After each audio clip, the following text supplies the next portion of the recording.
Chris Christie sat down with Jake Tapper of CNN, and he answered some foreign policy questions.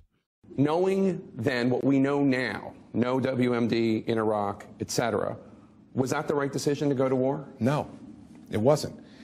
Now, I think President Bush made the best decision he could at the time, given that his intelligence community was telling him that there was WMD and there were other threats right there in Iraq.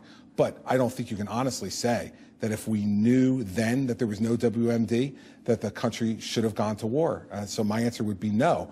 But I think, what we got to avoid is continuing to go backwards in this country. We need a forward-looking foreign policy that talks about how to reassert American authority and influence around the world. But I want to directly answer your question because that's what I do.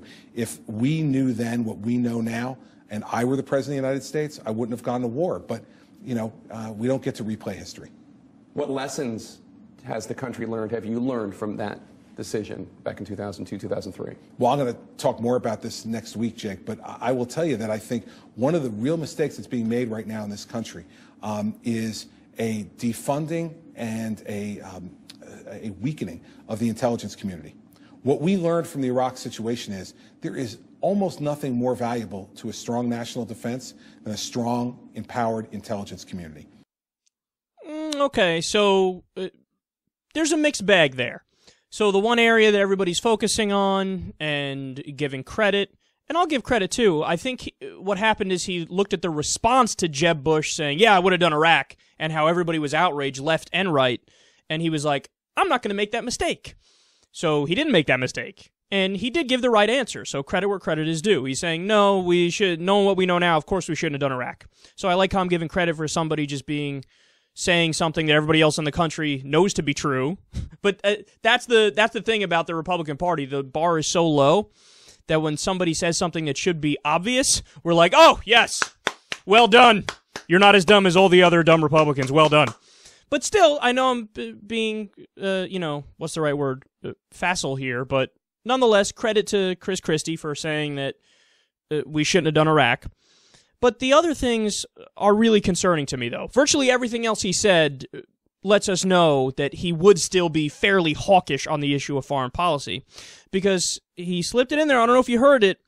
He's still on the side of using American influence and authority overseas. So in other words, I still believe in the idea that we are rightly the world policeman and that we can tell everybody else what to do and that we're in charge.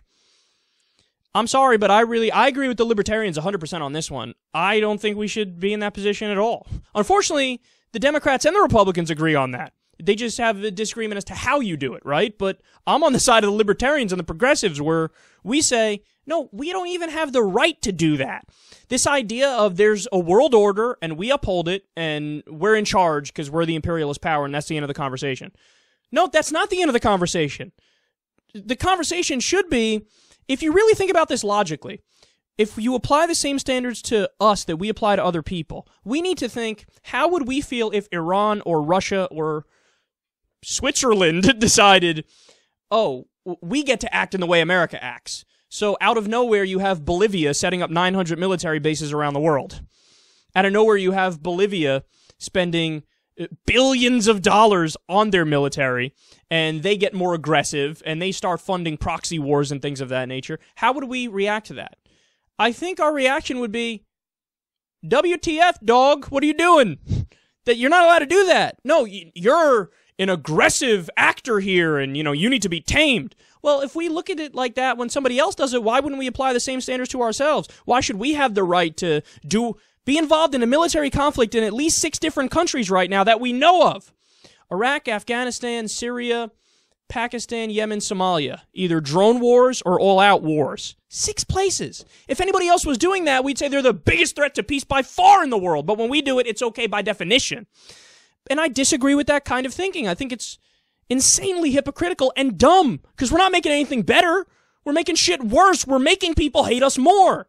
But Chris Christie still buys into that theory of, look, he's not on the side of having done the dumbest war, Iraq, but he's essentially on Obama's team with this, because that's what Obama does. We shouldn't have done Iraq. That was stupid. But Afghanistan, yeah, rock and roll, keep it going. I'll continue the drone war, and we'll continue doing NSA spying and things of that nature as well. We'll continue some neoconservative policies in that respect. And that leads to my next point. he also said, "Oh, the biggest threat to America. I mean, we need to have a robust intelligence gathering agency. That's what we need to do. We need to beef that system up." Oh boy, you know what that means, right? He's talking about the NSA. He's saying more spying, more taking away civil liberties of the American people, ignore the Constitution even more.